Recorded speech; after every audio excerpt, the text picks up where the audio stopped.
last time you ate something really hot and spicy?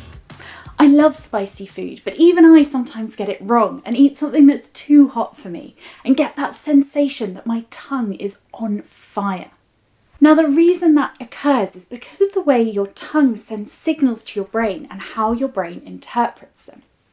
All across your tongue and inside your mouth, there are taste receptors, which tell us about the 5 basic tastes: sweet, sour, salty, bitter, and umami or savoury.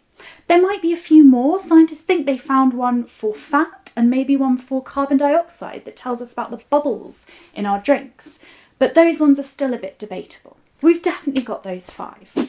But as well as those taste receptors, we've got some other kinds of sensor. We've got temperature sensors, for example, which tell us if we're eating hot soup or cold ice cream. And we've also got pain receptors, which are really important so that we know if we've accidentally bitten our tongue whilst eating something. Now, inside chillies, there's a chemical called capsaicin. And when you eat something spicy, this chemical spreads itself out around your mouth and sticks to your tongue. And here it activates 2 different sets of receptors. Firstly, it activates your heat receptors. So your brain gets the same signals it would get when you were drinking a hot cup of tea, and it thinks you've put something hot in temperature in your mouth. It also activates your pain receptors if you eat too much of it. So again, your brain interprets that as pain. It combines that information that you're eating something hot and that there's pain, and it decides that you must be eating something that's burning you.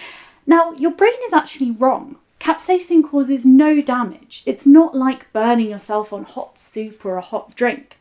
It doesn't leave any lasting issues on your tongue, but your brain interprets it in the same way, and that's why you get that burning sensation. And interestingly, drinking water won't help. If anything, all it'll do is wash the capsaicin further around your mouth, but it doesn't get rid of any that has stuck itself to your tongue. And that's because capsaicin doesn't dissolve in water. What you need to dissolve it is fat. That's why if you've eaten something spicy, the best thing to do is drink some full-fat milk or eat a spoonful of yogurt, and that will start to wash it away. There are also chemicals that activate your cold receptor. For example, menthol in mints.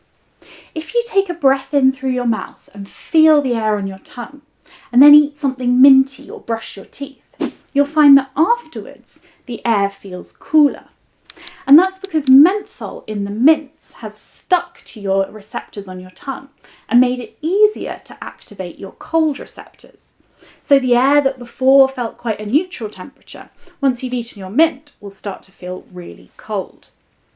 And if you've ever had wasabi or horseradish, you might have noticed that it's a kind of spicy flavour, but a bit different to chilli. And that's because these two have chemicals in them that activate your pain receptors, just like capsaicin in chilli. But rather than triggering your hot receptors, they trigger your cold ones, like menthol. So your brain is interpreting a kind of cold pain rather than the hot pain of chilli. And that's why the sensation is kind of similar, but also a little bit different. So next time you're eating a curry or having some sushi and you eat too much wasabi, you'll know exactly what's going on your tongue and in your brain to cause those sensations. Thank you so much for watching. I really hope you're enjoying my videos. Please do subscribe to my channel to get updates when I post anything new, and do hit like if you enjoyed this video. And if there are any topics you would like me to cover in future videos, do leave me a comment and I will try and get to them. Thanks so much for watching. Goodbye.